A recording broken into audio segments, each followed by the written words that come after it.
What up? We are here live in the studio with our guest today, Cameron Branch.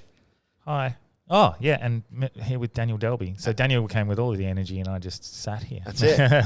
That's all we've got on today, no guest. So we cover a little bit of what Branchy's been going through, pretty heavy to start with. Mm-hmm. And then we get into American politics with what's happening with Trump. Yep. The collapse of the US dollar. Yes. Some of the gigs coming up and joke. Oh, yeah, we touch on Up and Joke and how that's going. Yeah. We even touch on identity randomly, Delby. Yeah, it's like we talk about that weekly. I reckon we should put a ban on identity politics for... no more. Yeah. But we basically made our feelings felt pretty hard. Yeah, and feelings are more important than facts. So shout out to Raunchy.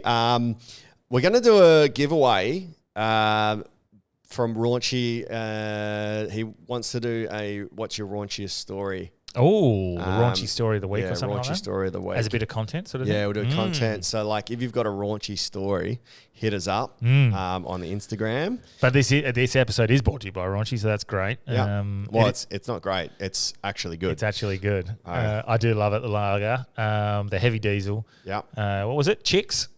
We still don't know the name of it. Something Chicks. Chicks. But it's not Chicks. It's a pale ale. It's fucking, that's good. And the Sir Henry's Stout. The stout. That's actually good. Yeah, actually, it's fucking good. One that of the one, listeners hit me up to buy a case. I couldn't get there. Of the stout? Yeah, so we'll go. And if you want to buy some, let us know. We'll get it if for you're you. a Guinness drinker, it's just like, I know this sounds bad to say as a Guinness fan, it's like a little bit better than Guinness. It's actually to be sure. To be sure, it's fucking good. And Ian is Irish, the owner of the brewery. Yeah, so. I'm fake Irish, just Irish heritage. Irish. So shout out to the Patreons. We got no new ones to update, but I can't even log into my footy tipping at the moment to see who's winning. So we might do a quick little update on the footy tips. Yeah, but it's been fucking impossible. But shout out to Ron White Painting for sponsoring. Yeah, and I'm Ron Evans. Ron Evans? Why did I do Ron White? Oh, he's a comedian.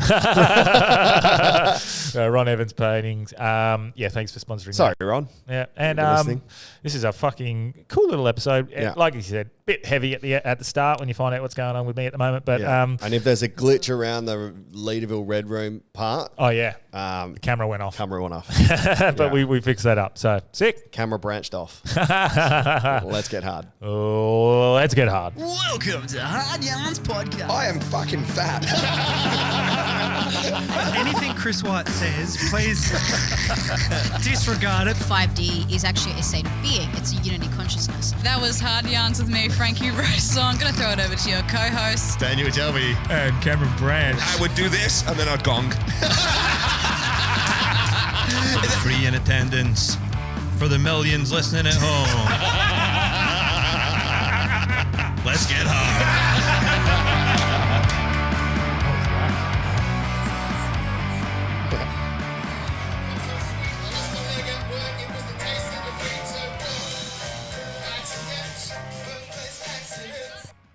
That was last night at Jam Jar. Was that you? Yeah.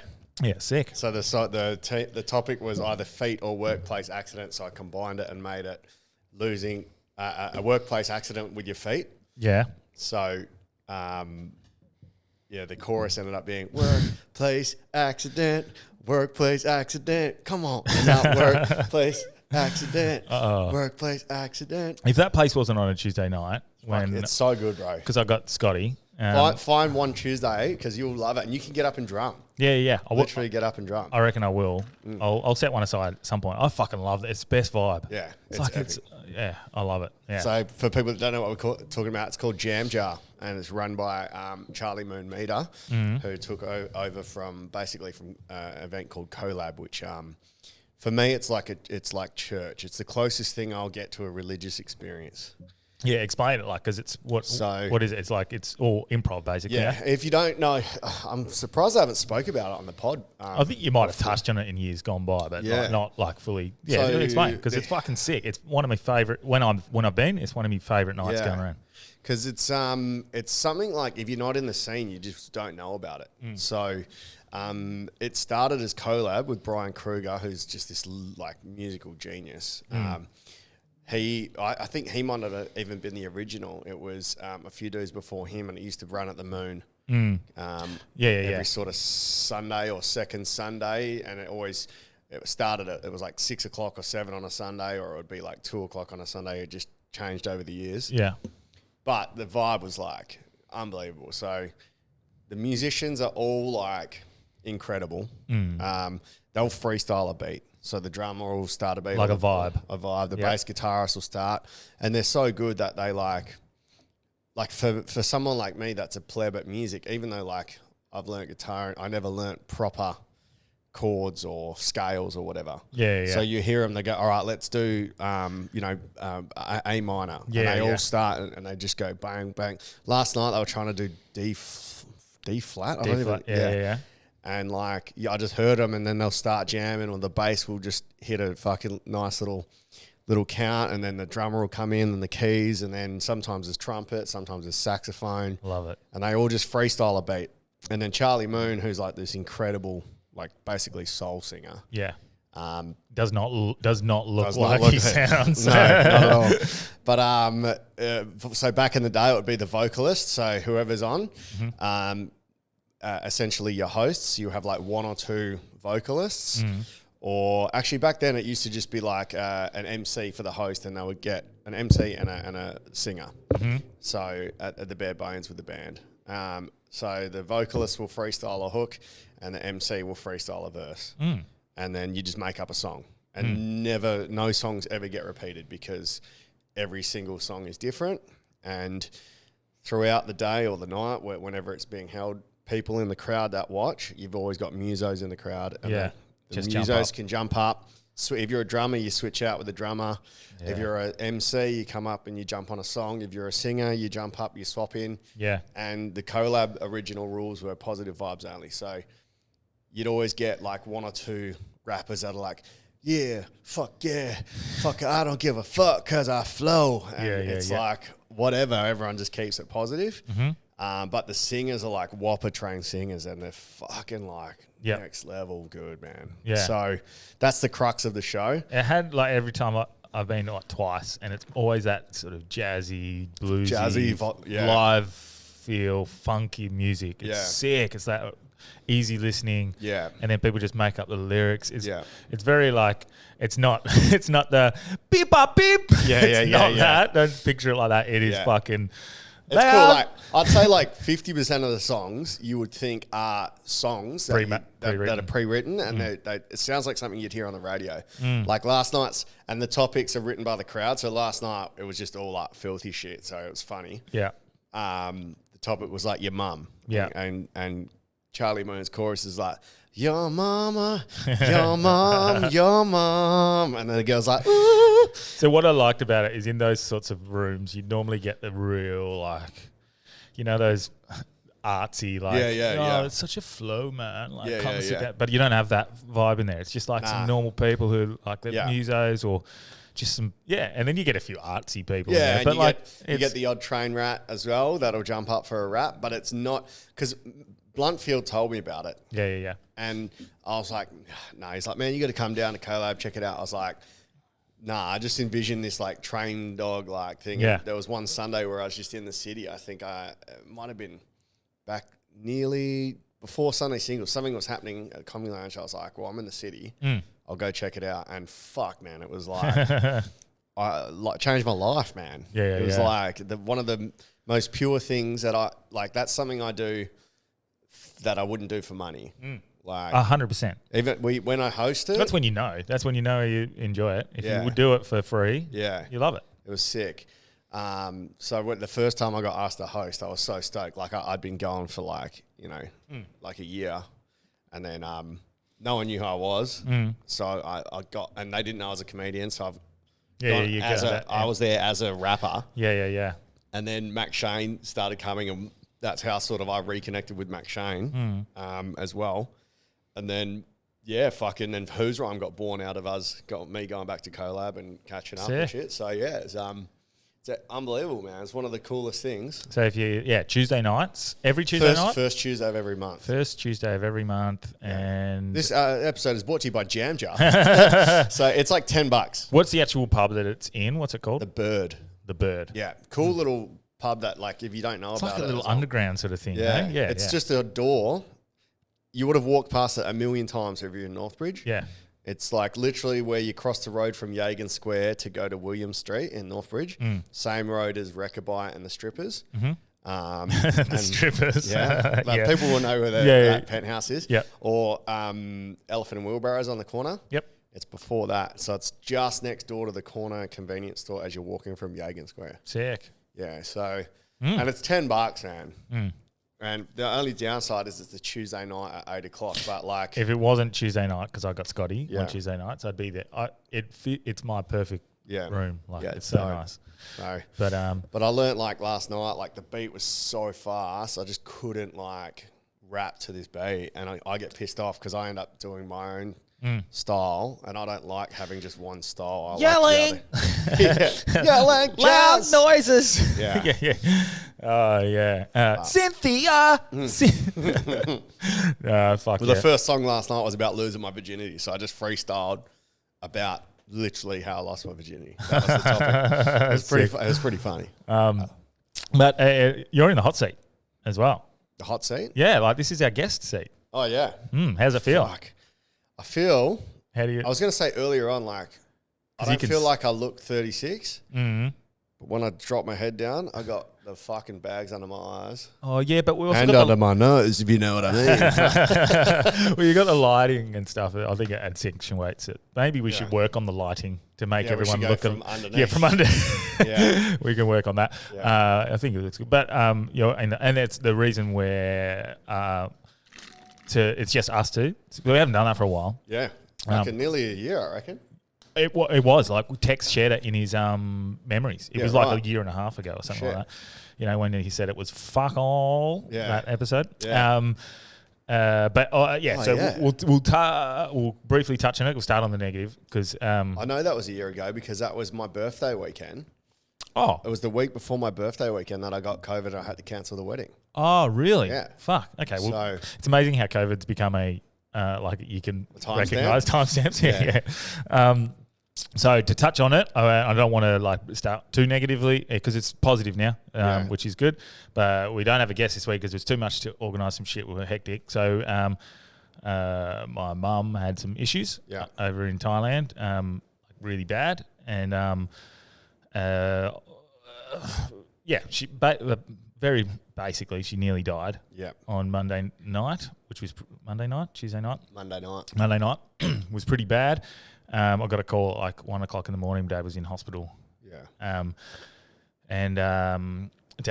Saying he had to make a decision whether they go ahead with this operation. She doesn't have a great chance of surviving the operation. So if he had said no?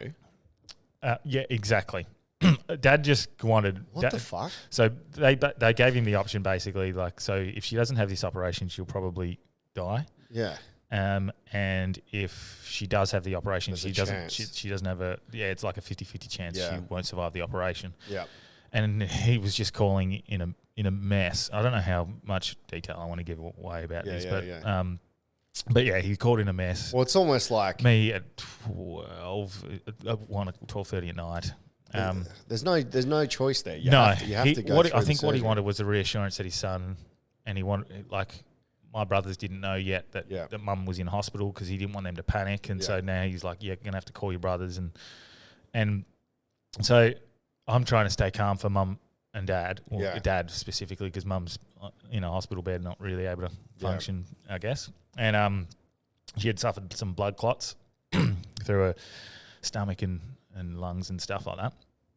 And it was pretty challenging and pretty tough because I'm trying to stay strong for dad, and then you fucking smashed with this thing that he just wanted reassurance that it was the right choice. It was the right choice, but it was the only choice. Yeah, it was don't get the operation and she basically is fucked, or you get it and then there's a chance she's not. And if they hadn't opened her up, they wouldn't have been able to see that their hunch was correct. So very lucky because Dad was in another hospital with her because she'd had a couple of gut pains. These started about a year ago. Yeah.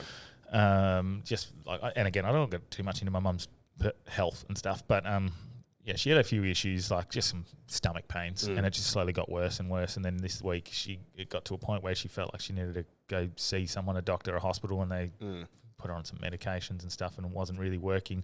And Dad was like, "Okay, this hospital is literally a one in Krabi. Let's this is where you crash your scooter."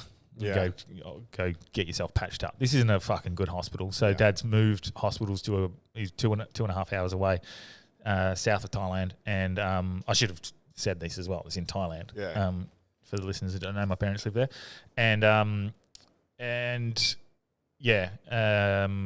They said, well, we'll do the test. We'll have a look, CT scans, and then found we need to remove half of your mum's bowel. From a CT scan. Oh, I think that's whatever the scans. Yes. Yeah. And so then faced with this fucking, and yesterday I don't think I could have talked about this without crying, but now I feel good because mum's gotten through a few things now. She got through the operations, thankfully. But faced with this thing, like having to say, like, so Dad had to put Mum on the phone and say, he said to me, "You're going to have to say goodbye to your mum in case." Yeah. And so it was, mate, like ridiculous. Just telling her like she's been such an incredible mum and stuff. And it's starting to tear. So maybe I won't talk too much about it. But like it's basically putting that, like not putting that on me, like I'm just trying to stay strong for her as well, stay positive. Yeah. Knowing this could be the last time I speak to my mum, and she's fucking half drugged up. She doesn't. She's barely able to function, and then trying to stay strong for Dad, and then calling my brothers, trying to get in contact with my youngest brother who wasn't waking up. It was fucking hellish. And so then yesterday, once we got the morning call that she was okay, she'd survived the operation, I would have thought that would have been it. Like I would have felt. Yeah. Relief, but I wasn't. I was fucked yesterday as well, all day, and I think that you said it's probably just that helplessness, I guess. Because you got to sit here and you can't fucking physically do anything to help. You can't mentally do anything to help. Spiritually, I guess you could. Mate, I actually vibes and prayers. Fully turned to that. Hey, like fully thoughts and prayers. That's all I could do, man. Like that's all I could do. I was literally like. I went and got my daughter out of bed and just lied next to her because I just felt like I needed someone there. It was alone. It was fucking. I think I messaged you because I thought these are the people who I thought would be awake. Yeah, just the one time I fell asleep. Yeah, so I was like, maybe Delby's awake. Maybe I got someone to talk to. And then Luke Tedesco, who's one of my best mates, who moved to Mexico for 6 months, time difference. So I messaged him, mate. I need to chat to someone. Yeah. And he called me pretty quickly. So I had Teddy to talk to. So thanks to Teddy. Shout out. But only because he's in a different time zone. It's fucking it's 1 o'clock in the morning. No one's awake. And I literally this is that fucking moment again where I realised, like when I had I had a few down moments last year and I didn't want to bother people. Yeah. I didn't want to wake someone up at fucking 1 in the morning, man. I think it's very understandable. It is. It's the one time I fell asleep before midnight, man. Yeah. Like every other night, I'm up till 1 o'clock. Yeah. I woke up at 5 a.m. and checked, and I saw it was like 12:37 missed call. So I was like, fuck. So I you were the only one I tried to call because I thought of just because I thought you'd be awake. Yeah. My best mate Burnsy dropped over yesterday when I didn't really tell anyone. Yeah. It's not really. I don't know why. Like it's I don't even know. Well, on the flip side, the same sort of but thought process is like, you talk through it, which is great, but like you're probably thinking they can't really do much. No. It's more just to get a load off your chest and be like, fuck, man, I'm going through this. Yeah, Teddy couldn't do anything except for just... You just got to listen. Yeah. And he was just, he even said, like, I can't really offer any advice. I'm just like, if you need to talk, you need to cry, whatever. And Well, it looks like the Hard Yarn boys, we've got some sort of blessing, man, because my mum had the exact same thing. Yeah, you said with the bowel. A metre of her bowel cut out. Fucking 95% death rate. It's crazy. She said that when they got opened up was black. Yeah. Her whole intestines were black and they had to cut it out. And the surgeon was like, this lady should be dead. Yeah. So whatever we've done to our mums, to their bowels. Well, that's basically what they said with her. Like it rotted. Yeah. So the blood clots had fucked it all. and we don't know what caused the blood clots. Could have been anything. She drinks a fair bit, so it could be drinking. Mainly the vaccine, mate. It's not outside the option, but outside the realms of possibilities. Because, and I know we go against the vax quite a lot here, but it is an option because blood clots are pretty common. And the timing. The pain started about a year ago when she got her booster and stuff like that. So potentially, but we've got to really double check because whatever it is, you can't keep going. Yeah. But spoke to her. Well, didn't speak to her yesterday. Got to see her. It was pretty hard because she's all tubed up and lying in a bed, unconscious. But this morning, I thought this morning. So I was waiting. Do I just fucking run over there and just go and help? What do I do? Am I going to be in the way? I don't know what to do. So I thought I'd wait till this morning to see how she was recovering with it. And I actually assumed, and I said this to you before, I assumed that by seeing her this morning and at least being able to communicate with her, said hello, and she was able to smile and wave on the. She's doing better than Joe Biden. yeah. She was able to smile and wave, and that was incredible to see. Yeah, it really did. That's why I think I'm right to talk about it. She's on the road to recovery. It's not out of the woods by any stretch, but she's feeling really good now. Not feeling really good. She's She's on the recovery path. She's off the assisted breathing, but it's made me want to go over there. So I might pop over on the weekend. My brothers went last night, and I'm actually already going in 4 weeks-ish, I think. So we might time it really well. Yeah. But I might just pop over. I don't know. We'll see what happens. Yeah. How crazy is the human body as well? She's had taken out of her, and it's just like, all right, let's keep living. It's fucking insane, nuts. But that the feeling that I had yesterday was, I think that's just emotional draining. Hey, emotional drainage. I think that's what it was. Hey, just fully. I was fine. Not fine. I was relieved because I'd found the good news. She'd survived, and she looked like she was going to be okay, and we could work on the recovery from here. But that should be everything. I should be but I was fucked yesterday all day. I didn't want to speak to anyone. I didn't want to do anything. I felt flat as fuck. Even today, I'm half there. I've got this heavy sort of I wouldn't say anxiety, but this heaviness a little bit. But way better now. So but that's why. And didn't want to start the pod on a downer. Yeah. But that's why it's just us two, because we. If you had your time again, and someone's going through that similar scenario, what advice? And it's only been 2 days, but how can we help others that are faced with something similar?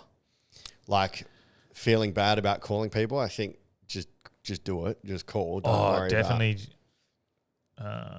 Definitely just call. Yeah. Definitely just call. Definitely call.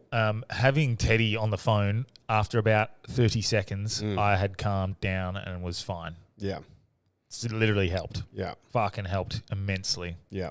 Nothing happened. I didn't cry to him or anything. Yeah. Just having someone on the phone, someone was there for me, because I was all alone. I was completely by myself. Yeah. I spoke to so I was on the phone to my brother, and then my brother was trying to get in contact with Nathan. So the girl that Ryan's with, Katie, she just said, "Are you okay? Are you alone?" And I was like, "No, I'm by myself. I got nothing." And she was like, "Just come here, do whatever." They're in Bunbury. I'm not going all the way down there. But it was fucking tough. But definitely call, because I couldn't believe within literally 30 seconds, I had this, not relief. I was still worried and anxious about my mum, but all the emotion was gone. Yeah, it's because you're not in your own head, and you're actually, when you're saying talking shit through it. Yeah, it's coming out and it's getting released, I think. Yep. But what about when you said you were trying to be strong? Because for me, I'm immediately thinking, fuck, man, there's trying to be strong, but then also what you had to do is, man, you're trying to be strong for your dad, but you're trying to say goodbye to your mum at the same time. If you had that again, would you just release it all, or would you? No, I think what? Because that's so tough, because you got expectations from what you expect or what you're trying to do to help, but then the whole flip side is man, I think I handled it pretty well. I feel I didn't. Would you have changed anything? I was choky. Yeah. But no, I just it's kind of because it is a masculine trait to try and but I wasn't trying to hold my emotions in and not cry like to be strong. I was just trying to make her feel comfortable. Yeah, cool. And just I was saying, you know, I love you so much. You've been such an incredible mum. Everything you've ever done for me, that sort of stuff. But I said it doesn't matter because I'm going to see you in 3 or 4 weeks. I'm going to be walking down the beach with me and Scotty, and you can go take my daughter dress shopping and stuff like that. So I was giving her like this hope of like not hope, like this, like something to look forward to. I was giving like this goal down the line. Like that's good. I think. I was just getting her excited because I'm still of the ilk that like positive thinking and the placebo effect, you know. If I was to just be like, you know, I love you so much, you've been a great mum, like this is the end, I don't think that helps, like physically. I reckon that puts something in her mind and the power of mind is pretty strong. That's a good move. So I was just giving her like these goals down the line. Can't wait to come and see you. Like if you need me there, I'll be there tomorrow. Like all that sort of stuff. I'll come and hold your hand. It's all good. I'll see you tomorrow morning. Sort of thing. That thing. And that's awesome. But literally that little 30-second patch where I had to say you've been such an incredible mum and stuff. Still can't even like half talk about it because it's such an emotional fucking moment. But I think that's why it's important. Just fucking call your mum or your dad today. Well, and just tell them. It's maybe out of the blue. 100%. And I've seen this clip a few weeks ago, and it's pretty interesting because I get it now, 100%. When they said like, oh, how old's your parents? And the guy says, oh, they're 70, and he's like, well, the average lifespan's what? 65 or something? Or 72 or something? I was like, whatever it was. So it was 10 years anyway they came to left on average that your parents are going to last. So how many times you see them? And he's like, I see them about 4 or 5 times a year. He's like, so you don't have 10 years left with them. You got 50 times with them left. That's insane. And I was like, fuck. Yeah. And I'm the similar. I'm probably going to, if I go at the rate. Even less for you because they're over in Thailand. So they're 60. Let's say the average is 70. Yeah. And, you know, I'm going to see them twice a year. That's only 10 more times. What's that? Yeah, 20 more times in my life that I get to see them. Not 10 years. That's crazy. So it's about from now on, anytime money won't be a fucking factor anymore. Like, like I said, I might pop over on the weekend, but my brother's there. I don't want to be too much. I don't want to like fucking overwhelm mum. Like you can't get us all in the hospital room. And stuff like that. But, I think it's just going to be like, fuck, I've got a spare weekend coming up. I'm popping over. I'm just going to go see them. But not just with mum and dad. With like everything. People, friends. Like, you shared that one to me last night, I think, about your friends from 30. Yeah. Like, it's fucking, it resonated. One of my mates that I met him in Bali. Literally, I was sitting at a cafe. He was sitting there. I liked his tats. It felt like I was hitting on him. Okay, because I was traveling by myself. And it was like 2 o'clock. I go, hey man, fuck that tat's sick. I go, where'd you get that? And it's a good conversation starter. Yeah, like started chatting, ended up being a legend. He was the one Johnny that I went out with and filmed all the games with. Yeah. And randomly he listened to Liam's story and he messaged. He goes, "Did this guy steal your dick story?" I go, "What?"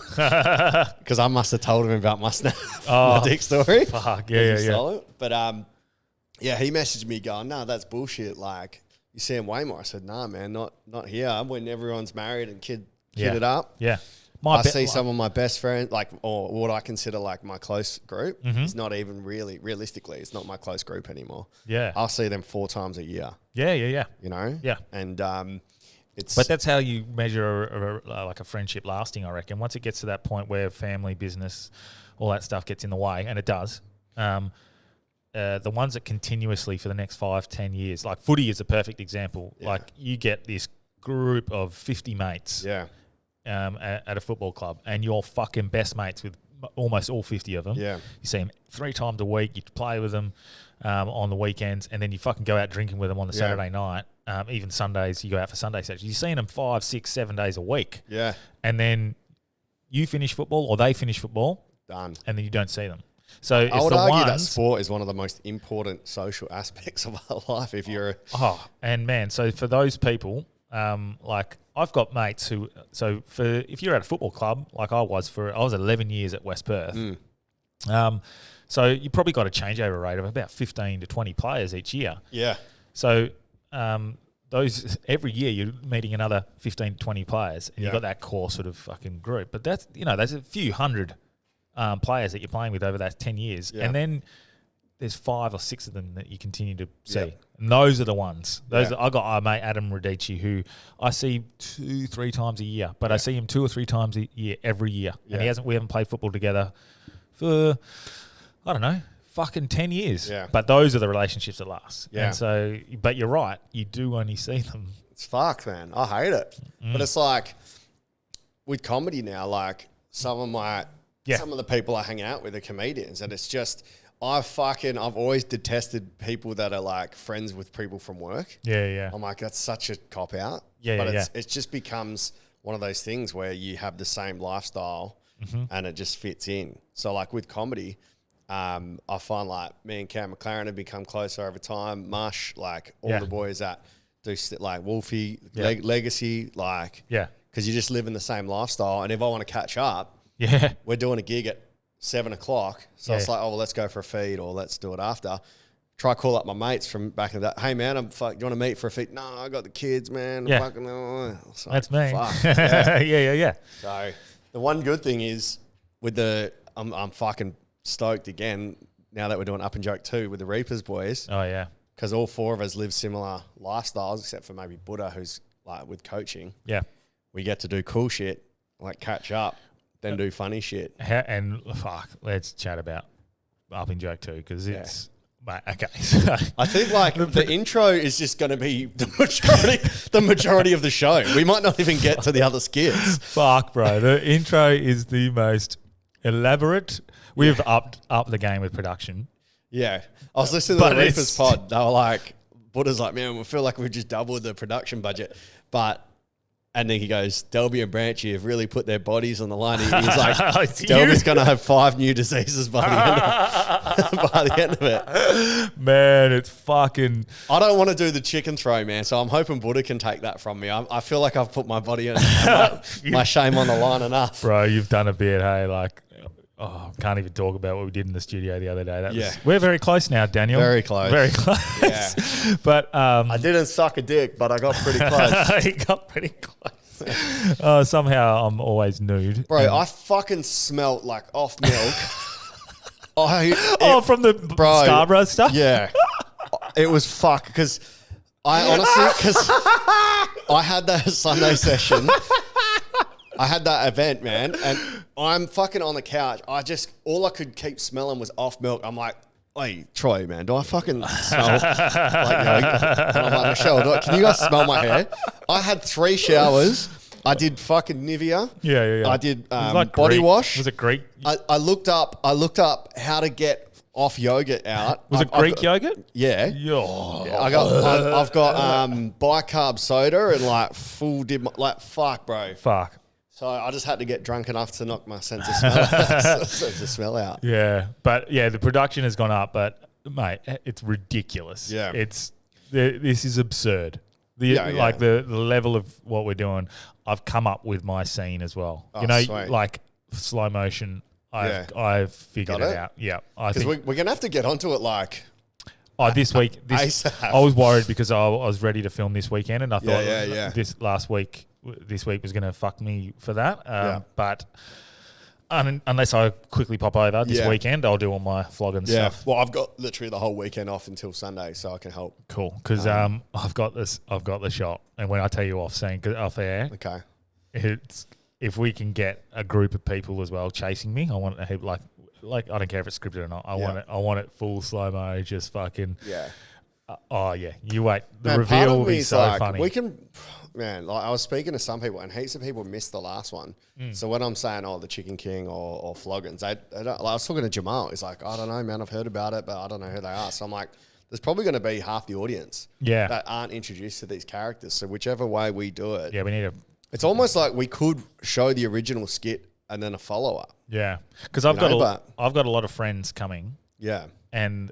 Did they see the last one? No, maybe 4. I didn't really sell the last one to anyone. I sold the Regal, like the stand up that we did for the fires. Yeah, I sold that to a few friends. Come and watch because I'm doing stand up. Yeah, and there's lots. And this one, I don't know why. I just had no idea what was going to be going on. So I still had 5, 10 mates come. The rest were all like just comedians and stuff like that. If I knew them, but well, you know what's crazy? Because it was nearly 2 years ago.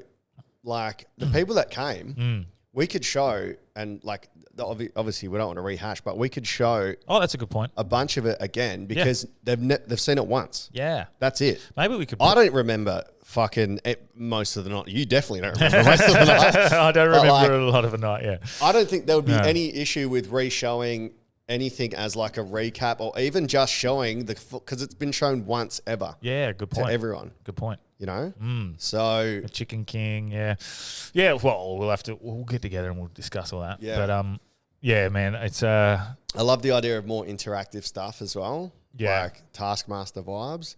Because stand up wise, what is it? It's going to be. Are we sharing who we're having? Yes, yeah. Yeah, so we've got Tarbo doing stand up. Yeah, Tarbo. I think that's it. Yeah, I think Tarbo's doing stand-up and his role in the intro. Fuck.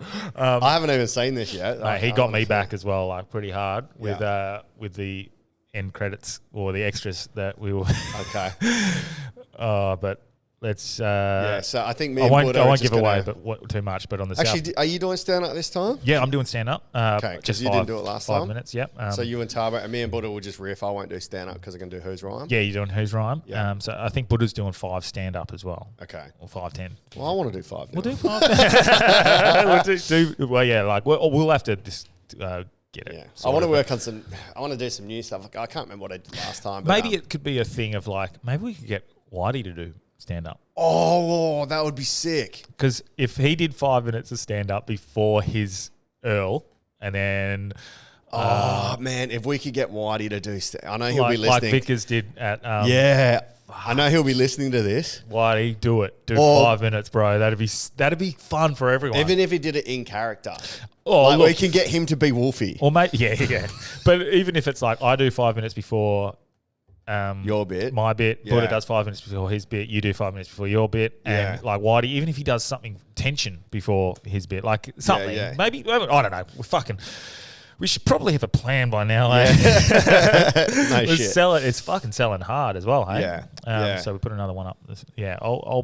I'll put up some stuff. On them because I want to do some news. I jumped up. I didn't even tell you I jumped up at ECC last week. I seen on the story. Yeah. So I tried. I was annoyed at myself because I did what Xavier doesn't like when people do it. So I had all my bits, but I hadn't written it properly. Yeah. So I just got up and just sort of riffed it. I like the idea. I've got a new premise, but it's so weird, man. I've been fucking doing stand-up for 8 years. Last Tuesday was the first time that I felt like an open micer again. I was nervous. I was first to go.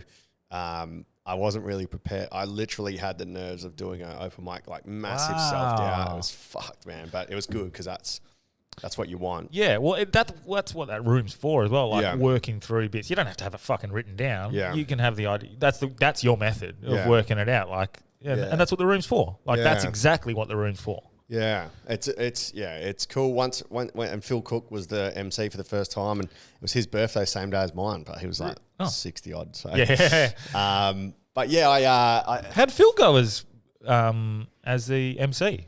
He didn't like. I don't know if I've seen him MC before. It was the first time. Okay, yeah, so it's way different. Credit to Phil. Phil's like 60 plus, and his daughter started. She was in Raw with me in the Raw final. Wow. When I think the first or second final I made for Raw. Yeah. She was in it. Yeah. And then Phil started after his daughter started. She's long gone from the game, and he's been in almost longer than her. As MC, he's obviously it was his first time, so like he was fine. But it was he more just did like a set and didn't really MC it. Yeah. So that's what Xavier's doing as well. Like he's doing well with that. Like he's trying forcing people. Yeah, getting them out of their comfort zone, trying to get them to learn different parts of it. That's what he did with me in Fringe. So fucking big shout out to Xavier for all of that. And then the Leaderville room that he's setting up. Yeah, well, I'm what going a fucking spot, man. Like I'm fucking a little bit annoyed at my laziness, but it was kind of like your fault. Because you said not to take on too much. Yeah. Oh, sorry. I got an email from them months ago saying, "Hey, your name's been thing. We want to put on nights here. Yeah. And they'll like, come check it out. So I was like, yeah, look, I just don't have time at the moment. Well, I was about to say, like, it's good in theory because, it's a perfect spot. It's the best night. Like, it's a good night to do it. So it's called the Red Room. Yeah, but just, mate, if you took that on, imagine how you'd have no time. Yeah, we could have taken it on as hard yarns, but Zave's taken it on, which is good because he's going to try it out. But it's tonight is the official opening. I got VIP pass to it. Is it tonight? Yeah. What, are you sure? It's not his comedy show. It's the actual industry night. Oh, okay. Because I get invited to these things now. Yeah. Oh, no, because I'm meant to film it. So I didn't know that. So it's not that I'm filming the opening night. Actual room. It's the opening night to industry. If it looks cool and it works well, we're all good to do some standalone shows there. But at the moment, fuck, man. All of my friends don't like my ADHD and they keep telling me to relax. You know what's fucked me up, bro? Me? Yeah. Everyone close to me is like, man, you need to relax. You need to like chill out, man. You take on too much. And now... Oh, I don't think you should relax. I think you should just focus. Nail it down. Because now I'm like, yeah, I've done 2 hours work. I'll just relax. Whereas no. It's fucked, bro. Like, honestly, like yesterday I was... I don't think you should... I don't know about that one. I think you've got good drive. Don't worry about it. I've lost it. You know when you should rest? You should rest when... Sleep when you're dead. Well, yeah, like the last hour or so before you go to bed. Well, that's what I've been doing. Yeah. And it's fucking fine. Like, I mean, I don't know. I'm not an expert on like rest and fucking shit. We had Corey talk about it, but I've been working every night. So like even at night, once Scotty goes to bed, because I've got those 2 or 3 hours actually in between where I sort of almost... It's not rest. I'm being a dad, but I'm parenting. I'm fucking cooking dinner and all that stuff. But after that, I go back on the phone and I'm getting content stuff done for hard yarns and shit until like 9, 10 o'clock. Yeah. And then I have like about half an hour of like I'm resting then and I'm go to sleep. Yeah. Just like well, I don't know, man. Like you guys have got my fucking head too much because I used to get up, go to school, teach all day, come back. Actually, after work. Because I have that natural 3:30 lull. Like, no matter what my diet is, no matter what my sleep's like, it's just whatever my rhythm is. I know what it is. What? I learned off Hubman the other day. What? Don't have coffee for the first hour and a half of the day. Yeah. So the first 90 minutes of the day, don't have it. Yeah. And then just go to the gym instead. Yeah. Then you can have it. Yeah. I'll try and find I saw that the other day as well. Yeah. So the first 90 minutes. That's because I think even Corey said it's because it suppresses it and then it shows up eventually later. Gets it. Yeah. But yeah, I don't know, man. Even if I haven't had a coffee, I get that lull and then my brain goes, oh no, the boys say to relax and just don't take on so much. So then I just fucking waste that few hours into whatever's on that night. Yeah. And it annoys me because when I was teaching at 3:30, I would go to a cafe, write a wedding, come home, cook dinner, then work again until good. 9. I think that's good. Well, you guys have changed my thought patterns, man. Who told you that though? All of yous. I didn't tell you to do that. Yeah, every single person in my life is like, you need to relax more, you need to take less on, you're doing too much. You, man, you're like, you got to stop booking. It's ruining all your gigs, and like you're taking too much on. Only for like Fringe. Only for too much. Only for Fringe. So mine's only my. Look, I will accept responsibility. I think. However, I will attribute the blame. I think your rest. Only time I think you should take on less is Fringe. Yeah. Because that's fucked. Yeah. Because you don't just have Fringe, you got weddings and all that. Yeah. So do less but more efficiently in Fringe. Everything else, I think you do pretty well, in my opinion. Don't listen to it. Yeah, right. Don't listen to anyone else. Do you because you're in media, man, I have something wrong with my brain. Do you get anxiety over memory cards and storage devices? Yes. I don't know what it is, man. Like, let's say I've got my memory card on there, and I have this weird anxiety or almost a fear because my computer's brand new and it's almost already full of memory. Putting things on there to save, I'm hell paranoid about it taking up too much memory, and then that stops me from taking the memory card, putting it in my computer. Just that action of taking the storage or the memory card, putting it into the computer to edit something. I get a weird repulsion. I don't know what it is, man. You need to relax and stop doing shit.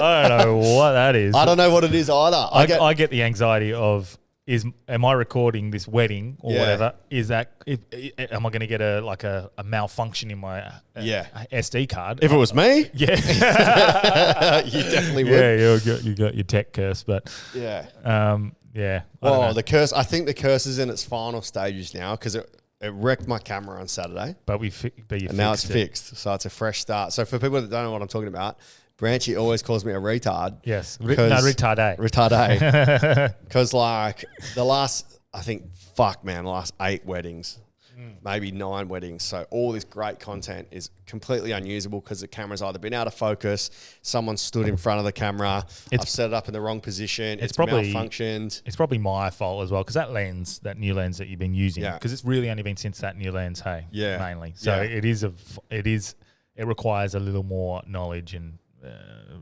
refinement. Yeah. So probably because I swear I'm following instructions. Yeah, man. I probably backed you in a little too well. It's like I fucked it. It's in focus now, but I've fucked it before, even just in an episode here. Yeah. So and I know what I'm doing. Yeah. So it is easy to fuck that one. Having something out of focus is so frustrating for your content. Yeah, because you can hear the joke's perfect, but it's like you're fucking 50 drinks deep looking at the screen.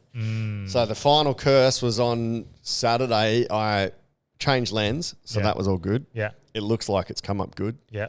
And then about to film the roast, and I knocked it, and the camera hit the ground, and then the fucking whole screen shut off. So I couldn't film the roast. And every single wedding videographer says, just hit me up for the content, and they never give it to you. Yeah. So I need to keep hitting them up. Yeah. But no, it's it's a process learning the camera, especially that new lens. It's a very good lens. That's why we look so nice now. Look, where am I? See, to me that looks blurry, man. Maybe I'm does that look blurry? Me? Yeah. No, I look clean. So I'm clear. This doesn't look like crystal HD to me. Well, hopefully this one is really, really clear because I've changed a few settings. What's the So this is what I wanted to chat about. So the Trump indictment. Yeah. That's What are your thoughts initially? It's fucking disgusting, bro. I saved the article for this, right? Okay. Because actually, for people that aren't familiar, and again, I'm not always fully clued up to it. Yeah. Can you explain for dummies why and who is accusing Trump and what impact that has and what the big deal is? So the new prosecutor who ran on this basically to get the elected was for New York. Hang on. So the prosecutor was running against Trump? No, running for I don't know it well enough. But let's say running for election to be the prosecutor or the member of parliament. Yeah. Ran on the idea that they were going to prosecute Trump, which is fucked. Yeah, because the whole thing is you shouldn't be influencing an election. Your election promise is to influence an election, right? Yeah. So they're running on the premise that we're going to influence this election by indicting one of the members. Therefore, interfering with an election. So they've done it. So he's come true with his promise. He's followed through with it, and he's indicted Trump.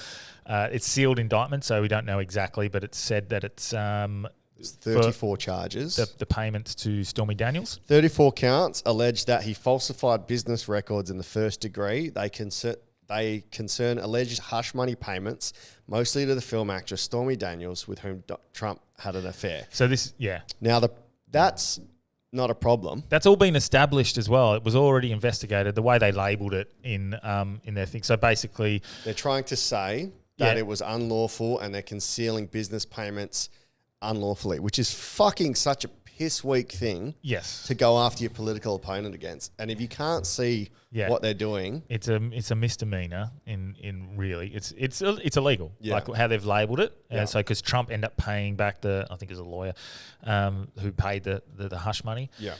He still denies that it happened, but that regardless, it's hush money. So it's basically misdirection of funds, of campaign funds for an election. That's the biggest issue.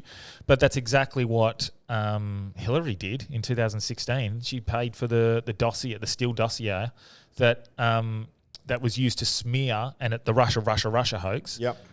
She paid for that with campaign funds. Yeah. But it's fine because she's a Liberal. Yeah, that's what I mean. So and she murdered a fuckload of people, but... Yeah. So, and okay, this is what... we can go more into if you want. So this is what I stand on it. So Trump's not the answer, but obviously neither is Biden.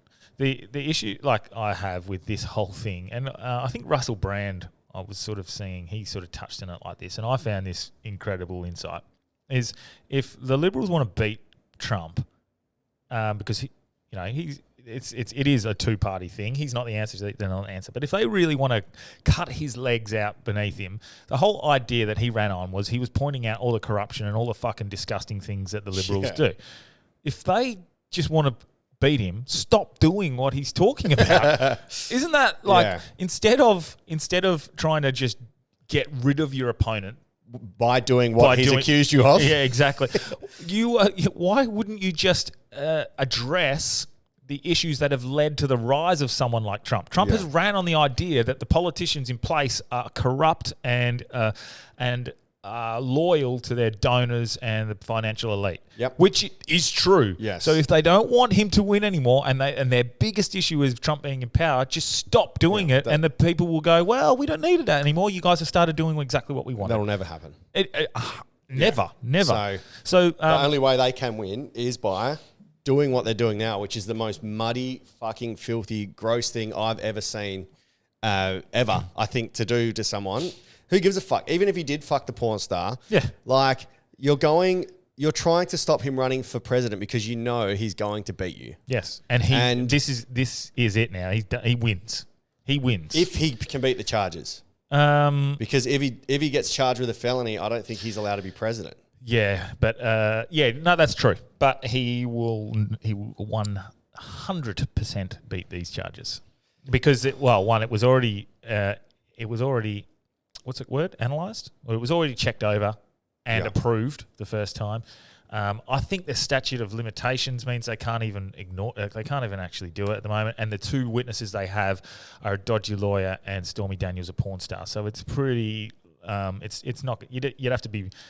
It's crazy that the prosecutor has decided to actually hear the case. Yeah. Let alone fucking they're going to win. So this is what blows my mind. Okay. The defendant Donald Trump repeatedly and fraudulently falsified New York business records to conceal criminal conduct that hid damaging information from the voting public during the 2016 election. The prosecutor's statement of the claim alleges. From August 2015 to December 2017, the defendant orchestrated a scheme with others to influence the 2016 presidential election by identifying and purchasing negative information about him to suppress its publication and benefit the defendant's electoral prospects.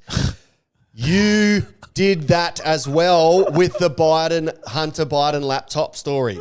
You suppressed that to influence an election. What you did was fucking 50 times worse. You have done the exact same thing. And there was a porn star. Yeah.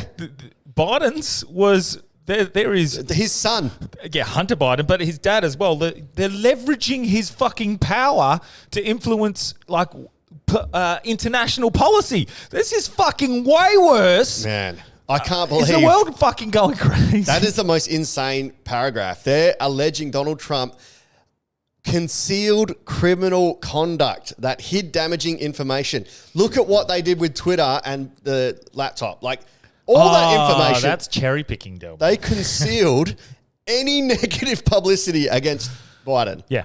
Anything. They did that exactly times 50. Yes, and for far worse and more incriminating information. I don't give a fuck who you are. I just think that if democracy is real, you need to have a level playing field. Now, Trump, yes, he's a narcissist. Yes, he fucking is the greatest of all time.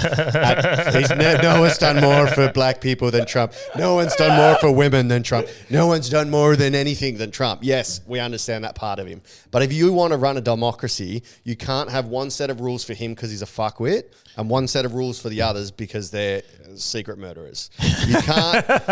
You have to run an even playing field. It stinks. He runs on pointing out the fucking the fraudulence and the crimes that they commit Just fucking stop running. Stop doing them. Stop doing it. Stop fucking being stop being the most corrupt cunts going around and pointing out things. It's the biggest. It's the biggest form of hypocrisy I've ever seen. It's insane. And you know what? Nothing will change because if Trump, if they do have their fucking greasy fingers in the swamp and they make it that Trump becomes a felon or can't run, they've succeeded. And what do you do? Yeah. What can they do? Nothing. And this isn't suggesting that Trump's squeaky clean and he's perfect or anything. This is just showing every fucking time they do something or they accuse Trump of doing something, they did it themselves. Yeah. Worse. Yeah. Like fake what the Russia. Fuck. Like it was the fake Russia. It was all this. Do you know what? If he didn't act like, I kind of love it the way he acts. Like they're like, I'm the greatest, awesome. I'm the greatest president of all time. No one's done more for the Jews than I have done. Like no one's done more for the Jews. You know, like the ridiculousness of the things that he says actually makes it quite appealing. But his raw message is, you know, like basically that everyone else is fucking corrupt. Yeah. I don't need their money. I'm not loyal to donors. They are. That's it. It's as simple as that. Fucking just stop being loyal to corrupt donors. If my savings weren't going to be influenced so heavily, I would want the US dollar to collapse just for them to be fucking leveled, like humbled again. Well, on that's pull happening. your head in, man. That is 100% on the cards. Not a recession, not a depression. A fucking collapse. I can't have that because I have my life savings. It's interesting because I know. And I don't know how to leverage that. I want to take it out of the bank, but I'm too fucking scared. I don't know what to do. Like, I wouldn't know. I'm not going to give anyone recommendations. But all I know is that, and you said this the other day, why would China want US to collapse? Because US is China's biggest trade partner. It's not China that wants them to collapse. It's not China. It's not China. China would love to be the number one currency and the number one whatever you want the world leader in that regard. But it's not China. It's the WEF. It's the WEF is working to collapse. And WEF, World Economic Forum, which consists of who? Because this is where gets into conspiracy theory. Okay, so the World Economic Forum is just a whole lot of rich cunts. That's it. There's not elected officials. This is literally just like Bezos and Steve Jobs if he was still alive, and Elon. Is Elon Musk in it? You know who it is? It's Klaus Schwab. Fuck. Klaus Schwab is the head of the World Economic Forum. So, what's he like? Is he rich? Is he a businessman? Is he a politician? Yeah. Isn't he? I know he's the devil in human form. Yeah, he is the devil in human form. I think it's just I don't know what his actual title is. I know he runs the World Economic Forum and he's just some rich motherfucker. So, conspiracy theories aside. Right. Oh yeah, so this is where I was going with that because they're the ones who want it to collapse. They're the ones who benefit from the US dollar not being the world currency. What do they call it?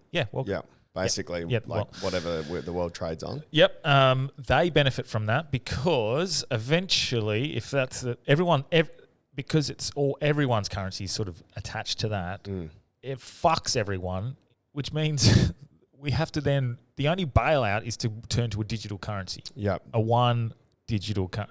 central digital currency. Yeah. And to have a central digital currency means you have complete control. You can view and see what people spend their money on. So you can target marketing pretty well as well. If that's that's the most unsinister part of it. But they can stop your bank's transfers. They can stop you from flying. They can, there's complete surveillance of what you're spending and tax. Everything. Yeah. Now again, the argument is like, well, if you're doing the right thing, who gives a fuck? But also, like, you should be able to spend your money how you want with nobody else telling you what you can and can't spend it on. Yeah. Or can and can't do. But why does it benefit them to be in control? So let's say they put in place, and this isn't to say the people in power right now are evil. Let's assume they're not. Let's just say they literally think they're doing what's best for the world. Yeah. What if a tyrant comes in and into Australia, becomes a dictator? Mike McGowan. Like a Mike McGowan. And has the control to just implement whatever using the laws and the currency that they've got in place. What Delby is uprising against this dictator that we don't like, and he's genuinely a dictator, or whoever it ends up being, and they go, well, bang, cut off their money. Yeah. I always wonder about that It's for this not podcast. If yeah. we got too vocal about stuff, would they just tell Spotify to shut us down? Oh, I don't know what. Spotify is a private business. Or would they tell us they would just cut off our money so we can't live? Yeah. Yeah. No, this guy can't purchase a plane ticket. Yeah. Yeah, right. This guy can't purchase a plane ticket. This guy is not allowed to spend money at all because he was at a protest or he was rioting or he's said something that we don't agree with. So actually, you know what? He's not allowed to purchase fuel. Yeah. You'd be able to limit it to and this, again, I'm not saying that's what they're trying to do, but you put that in place. And I do think that's what they're trying to do down the line. But some people, I think, are doing it under the guise of a good idea. They're trying to stop money laundering. They're trying to do all that correctly. But I think it has the power to be abused. Humans we are ingenious though. Like whatever restrictions come in place, there will be people to figure out ways around it. Oh, 100%. So, but it ends up being it ends up being so everyone just buys in. Yeah. Everyone buys in eventually if you ease it in slowly. Yeah. You see everything, like everything gets eased in slowly. They don't just fucking slam it into you. And then anytime they do force it on you, there is a pushback. And you see that with the mandates, not really. Yeah, the mandates, but you do see the pushback on that to a point. Whereas if it was a very slow, gradual, I think there would have been less pushback. Always the easiest way to do it is just ease something in step by step. We're definitely heading towards Orwell. We're already there. There. It's insane. It's actually insane. Even the 2 + 2 = 5, I think that was the famous, the way that it finishes. With gender identity and with any identity, it's already that. You can't, just because you have a vagina doesn't make you a woman. That is 2 + 2 = 4, not anymore. This whole idea. I can be a fucking hawk, a red hawk. Yeah. If I want to be. This whole idea where people are being asked to define a woman. It shouldn't be fucking hard, should it? It shouldn't be hard. It should not be an issue where you go, a woman is, if you say you're a woman, fuck up, bro. And I'm sorry, but if people are changing their gender to the opposite gender, there's still only 2 genders. Yeah.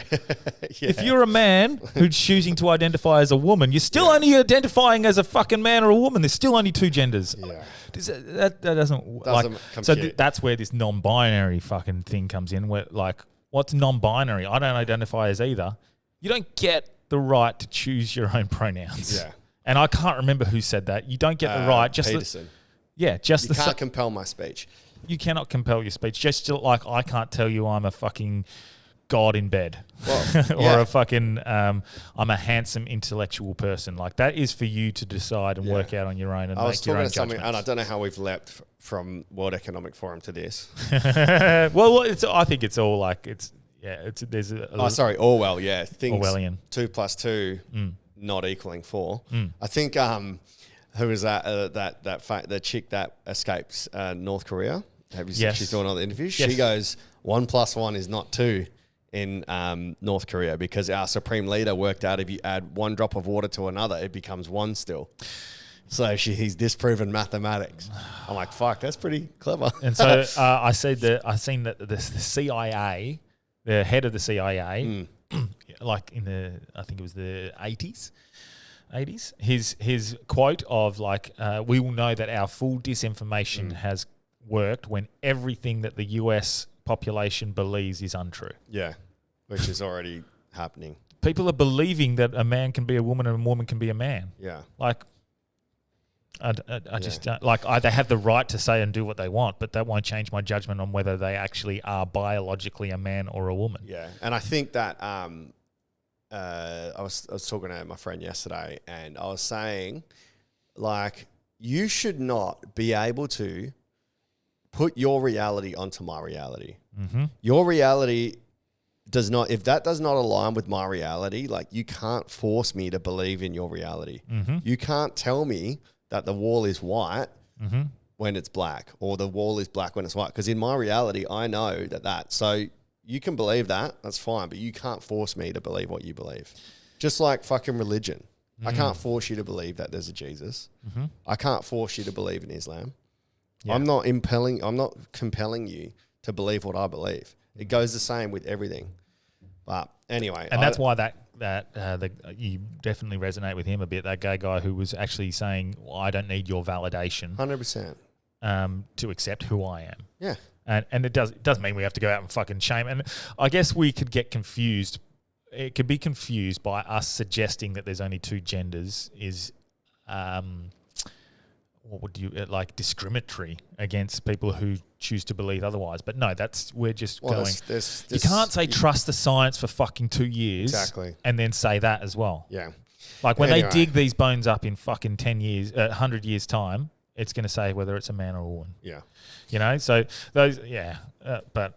Whatever. Yeah. I'm fucking sick of it. I'm sick of it, man. Like, I don't know who and why we keep talking about it, but one of the best clips I saw was the social justice warriors in England for refugees. I posted. Oh, that was so great. Yeah. Fucking unreal. Yeah. It just goes to show virtue signaling is such a toxic fucking trait. You should never be virtue signaling unless you're prepared to back it up. So for context, they were saying let in the refugees. Yes. And he went up to every single protester that's got like let the refugees in. He goes, "Oh, will you adopt a refugee?" Yeah. No, there's not enough room. Yes. He goes, "Well, where do we put them?" Well, I don't know, somewhere else. Have you got room for a refugee? Will you have one? Can you just sign this petition to adopt a refugee? Every single person with the sign, let them in. Wouldn't take them in their own house. The problem is I'm renting. I'm sorry, I can't do it. Yeah. Yeah. It's fucking dumb, man. Yeah. So virtue signaling. Yeah.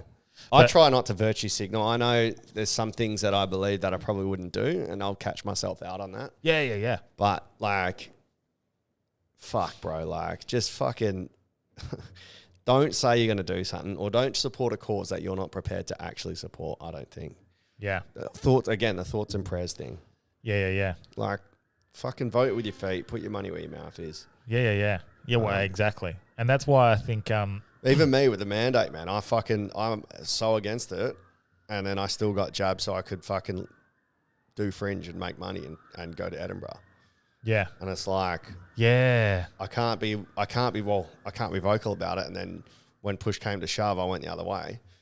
I can learn from my mistakes. Yeah. And probably now I would have to sacrifice. It was a fucking good chunk of money, but yeah, I guess we could catch ourselves and consider like, because it's quite divisive, us having opinions vocally, and I think we've done really well recently of trying to hear other sides of the stories and talking. Like we had Heidi on the other day. It was fucking awesome chat. She's an awesome girl. We obviously clashed on the body positivity and health stuff, and a lot of people disagreed with her on the health stuff, but at least we were able to have those conversations. Yeah, and it wasn't yelling, or it wasn't like what you see when they're like, what do you, tolerance for everyone. Everyone should be tolerant. What do you think about Trump? Fuck him. He should die. Yeah. Like, yeah.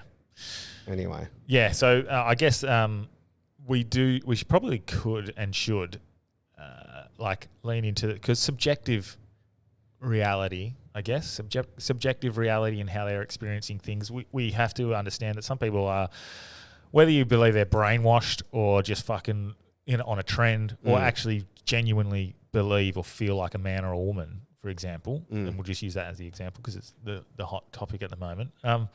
Their subjective reality is what it is, and how they believe it, and that shouldn't affect us at all, but it should be the other way around as well. It should be, I don't believe you're a man or a woman or blah, blah, blah. There should be either one. Yeah. You accept that. It's the same way that you want people to accept that what you believe. And it was the same with the body positivity the other week. Like, we're never going to shame you.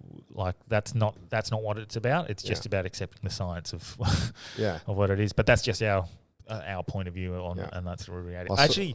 I actually heard an awesome thing on subjective reality the other day. Like, it was a Shaolin monk talking about it. It was fucking cool, and I will not do this justice, but I'll say it was like, we're sitting here right now, and I'll ask you what's the time of day, and what are you going to say? I'll look at my phone and I'll do what my phone tells me. Is or it look outside? Well, you'd say, is it day or is it night? And day. It's day here. So here, right now, where we are located in our reality, it's daytime. Yeah. But on the other side of the world, it's night. So it doesn't make that reality not true. Same planet, different time. Yeah, exactly. So the person's subjective experience at that point is always differing from other people. So I guess, like, I know that their subjective experience is true to them. It's true to them, and it's evident on their environment. So, I know the whole like identifying as a woman or fucking whatever is not subjective. There's science to it, but who's to say how they're feeling? Well, I saw an interesting fact that like 50% of people that identified, and I don't know where they got that stat from, but they were autistic. Really? Yeah. And when they broke down what this new trend was, it was because they were autistic, and autistic tendencies is to latch onto something, become obsessed with it. Wow. And whenever you go away from that, they fucking can't handle the change. Yeah. So they looked at a lot of recent transgender, the movement, and a lot of them were just autistic people. Maybe we're autistic. Fuck, I definitely have autistic tendencies. I definitely have. That explains it. We're autistic. I definitely do, man. When I look at it, I've got autistic tendencies when it comes to footy and betting and numbers, and also like having to do things a certain way, whether it be like I have to be super efficient. So like if I go to the bin, I won't go out and back 4 times. I'll make sure I grab everything and just do one trip. So otherwise I get pissed off. I get mad. Fuck, man. Or if I waste time, I'm like, ugh. Oh, the wasting time thing is fuck, man. I can't handle it. It breaks me at the moment. Yeah, it takes every ounce of my energy not to just go bananas. But the one that really triggers me the most is if someone says to me, this Friday, 7 o'clock, I'll be there. I'm going to fucking bring drinks or whatever. Yeah. If it's Friday and it's 7 o'clock and they're not there, then it's 8 o'clock or 9 o'clock, I'm like, what the fuck, man? Where the fuck are ya? Yeah. You told me, if you had to just said, look, Friday I might come, I might not, no worries. Yeah. If you tell me you're going to be there, fuck, man, that flares my autism. Because you plan around it? Yes. Yeah. I plan everything around it. And you don't like that, yeah. And if that plan changes, it fucking infuriates me, man. Because it's either I'm looking forward to it or I've made plans around that and cancelled other plans, or I've made other people's plans around that point. That's what gets me, when you plan around it to make it work. It's the most... If it's just because like you were looking forward to it and it doesn't happen, I can get through that one. But if it's I've moved shit around. I blow up, man. Yeah, it does get...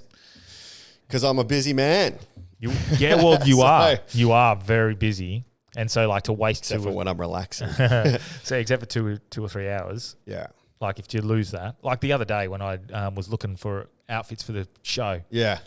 And then we changed. Yeah. Like... And it took me so long to try and find it and still couldn't find them. Yeah. So it was lucky I didn't actually spend a couple $100 like I was going to. But it didn't piss me off like because we changed. It pissed me off because I didn't check as well prior. I just went and just started doing it. And I felt like I wasted 4 hours. Yeah. So 4 hours where not that I could have been doing something else. I also recognise that I could have just been sitting on a beach and doing nothing and actually resting. Yeah. Because I hate shopping. Yeah. I fucking hate it. I get mad anxiety when I go to shops, man. And I don't know why. It's developed later. I'll walk in. That's the sign of being a starseed, Delby. Oh, yeah? What's a starseed? Starseed. Is that the fucking 5D? That is a starseed. Ooh, do we go down that path? Fuck, might as well. It's just us. Starseed's like a soul that's been placed on the planet Earth to help the development of the human race to break free of the 3D matrix to accelerate 5D and ascension. Not going to the shops. Fuck, I've known that. Oh, so that's one of the symptoms of it. Apparently, okay, I should say this. I'm not suggesting you're a starseed, Delby, and starseeds are real. I'm just saying that in your reality, in my subjective reality, that they don't like being around big crowds. Really? Yeah. Well, how are they supposed to help people develop into 5D if they don't want to be around people? Individually. Like you just help the people. It's so if you got a billion of them placed around the world. That's the whole thought process about star seeds or light. Yeah. Yeah. Well, Liam Ellis was a porn star seed helping one woman at a time. If I was to believe that I was on that sort of plane of existence, for example. I would say that this here, our voice, our reach is our message, and that's our gift that we're helping people. I have learn. nothing to offer you guys. I'm sorry. So that's Branchy brings all the knowledge, but that's how that would work. Yeah. Like, okay, I'm here to help people open up their minds and free themselves, and I guess, what would it be? Ascend and help people enlighten their journey. I think I've done all the work I can over 10 years of teaching. I've taught a lot of kids with like special needs kids and kids that needed help, and I think I've done my work there. Yeah. Now it's me time. Yeah. Like now it's fully me time, like this last year and a bit. I honestly think we are helping people sometimes. Well, like even just me going through my experience before. Yeah. That's I don't know. The way we speak about our feelings. Oh, it's so nice. People just resonate with, because I don't think it's what's traditionally a masculine what's the word I'm looking for? Trait. Yeah. Now you need creatine. Yeah. Andrew Tate's quite good at speaking about feelings in a succinct way that unfortunately. Oh, that's a thing going on at the moment. He's just got released. Yeah. Or put on house arrest, hey? Yeah. Yeah, that's interesting. Yeah. I just think that what's happened, being held for that long without charge is fucking horrific. That's like a crime against humanity, man. Like you can't just be locked. Well, it happens all the time, actually. What am I saying? Yeah. People are locked up for ages without charge. Yeah. Guantanamo Bay, what's going on? It does. I said this to you the other day. It feels like everything's building to something. It's building and building and building. To May 13, Up and Joke 2. It feels like it's climaxing. Something is like, that's how it feels. Feels like it's just building to something. I've had mad instances lately where I've thought about things and immediately it happens, or like I'm thinking about a person they call. Well, this is thinking about a topic, I get an email. It's like, this is great, because I was actually going to talk to you about this, and mate, I'll just do it on the pod. I reckon you have this incredible ability to manifest.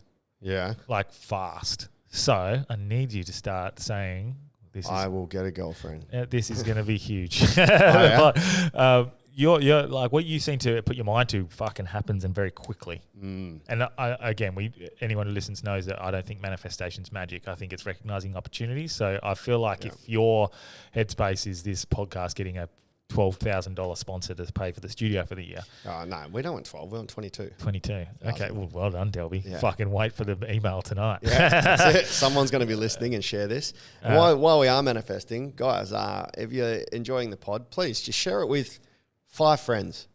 Or do a post for us on your Insta, or subscribe to the YouTube for us, because that's going to help us with all you have to do is like click a button 3 times for us. Yeah. We need about 150 more people to subscribe so we can monetize. Yeah, that's going really well. That's organically just growing. But one thing I was going to talk about with the Patreon before we finish is someone spoke to me about the 1,000 true fans concept. Have you heard about that before? No. So basically, the OnlyFans concept. Yeah, well, basically, instead of having 10 million fans that will just want to listen, having 1,000 fans that fucking adore you and support everything, that are willing to go.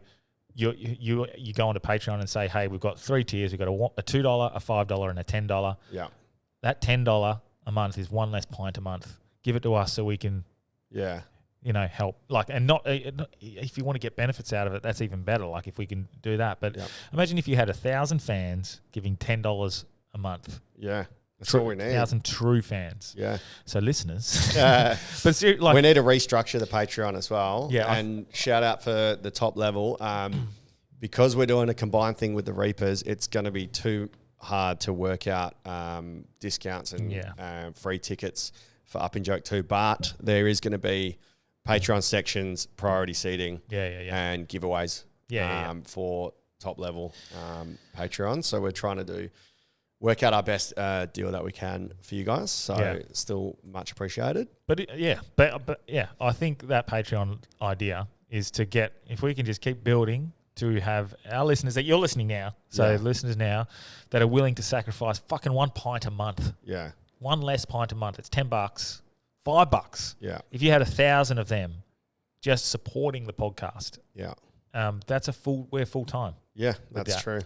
And we're not beholden to any sponsors. Yeah. So I think we can talk about what we want with that. And sponsors is a great kickstart. It's a great way to get it going. But I think that Patreon and being only liable to your fans and your listeners, and having 1,000 true fans, they'll get I don't care if it was 1,000 paying $1. That's $1,000 a month that we don't have coming in at the moment. Yeah. So like maybe that's something we can do. Yeah.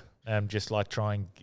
And we're always like the Patreon app is you're able to write and comment and stuff. Even on our Insta, whatever. Like we're always open for ideas.